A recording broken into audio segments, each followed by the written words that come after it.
case of Officer Jason Van Dyke is now before the court, where he stands charged for first-degree murder. I feel strongly as mayor of the city of Chicago that we face our own questions and our own judgment. The horrifying shooting of Mr. McDonald requires more than words of sadness. It requires that we act, that we take more concrete steps to prevent such abuses in the future, secure the safety and the rights of all Chicagoans, and build stronger bonds of trust between our police department, the men and women that make up that department, and the communities they're sworn to serve and protect.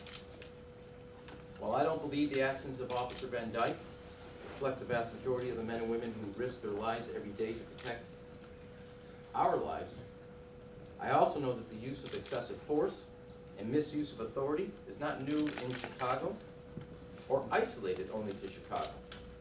There is a history of it.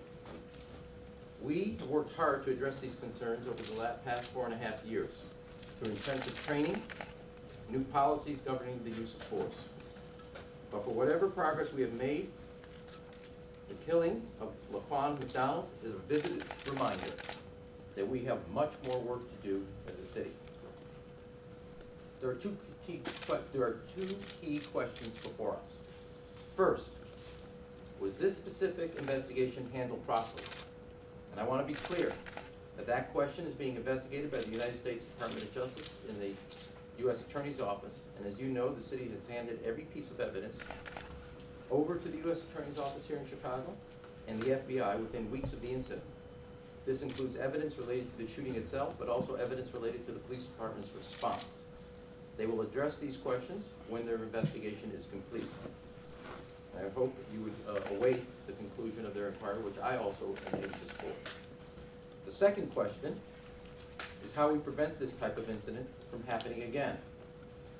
How do we ensure that we are effectively policing the police?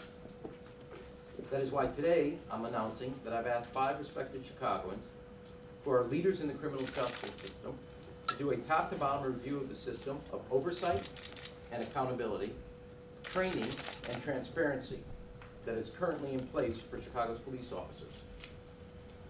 These 5 leaders have extensive experience investigating police misconduct or representing victims of police misconduct. They include Sergio Acosta, Inspector General Joe Ferguson, Lori Lightfoot, Ty Grau, and Randall Stone.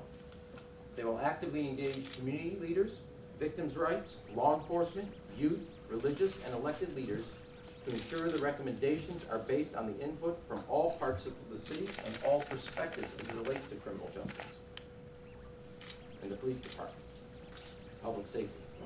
In addition, Chicago native and former Massachusetts Governor Deval Patrick, who has led the United States Department of Civil Rights Division, the United States Department of Justice's Civil Rights Division under President Clinton, has agreed to serve as a senior advisor to the task force.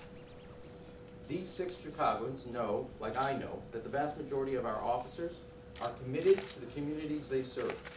But they also know, as I do, that any case of excessive force or abuse of authority undermines the entire force and the trust we must build with every community in the city. Police officers are only as effective as if they are trusted by all Chicagoans, whoever they are and wherever they live in the city. By reinvigorating our oversight, we will continue to take the necessary steps to build trust between the police and the residents and communities they serve. In order to bring the level of safety to our streets that every Chicagoan deserves, people must have confidence in our entire system. They must have trust in this system that's in place. That's why the task force will look at how the city handles excessive force cases, how we can develop an early warning system to help us intervene with problem officers, and how to improve transparency in these cases without compromising ongoing investigations. Every day we work to earn their trust, to earn the public's trust, we will redouble our work in pursuit of that goal. Every day we must ensure that the checks and balances are in place to keep the confidence of Chicago in their public safety and in the people that are entrusted with that responsibility. That trust must be earned by everyone from the police officer on the beat to the highest ranking officials in our government. Superintendent Garry McCarthy has been an excellent leader of our police department over the past 4.5 years. His community policing strategy has led to the lowest overall crime rate on record, and his efforts to remove guns from the street have yielded significant progress. But Superintendent McCarthy knows that a police officer is only as effective as when he has the trust of those he serves. After this weekend, after effectively handling both the protests that followed the release of the McDonald video last week and the arrest of Tyshawn's killer, Superintendent McCarthy and I began a discussion on Sunday about the direction of the department and the undeniable fact that the public trust in the leadership of the department has been shaken and eroded. This morning, I formally asked for his resignation. The superintendent, Garry's record at the Chicago Police Department is a strong one, and one that he can be proud of. I'm grateful for his service to the city.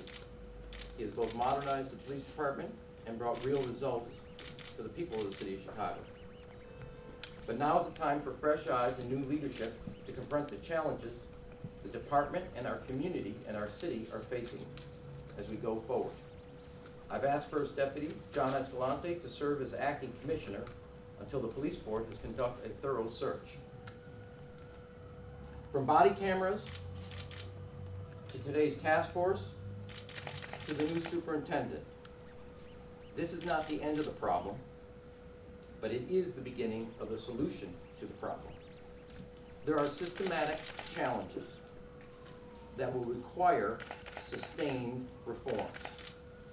It is a work in progress as we continue to build the confidence and the trust by the public in our police force. Everyone has a role to play, and I'm just as responsible and as accountable as everyone else in working towards that solution. I do not take that responsibility lightly and will work to ensure that every day we ensure we realize a strong Chicago we all want and the public deserves.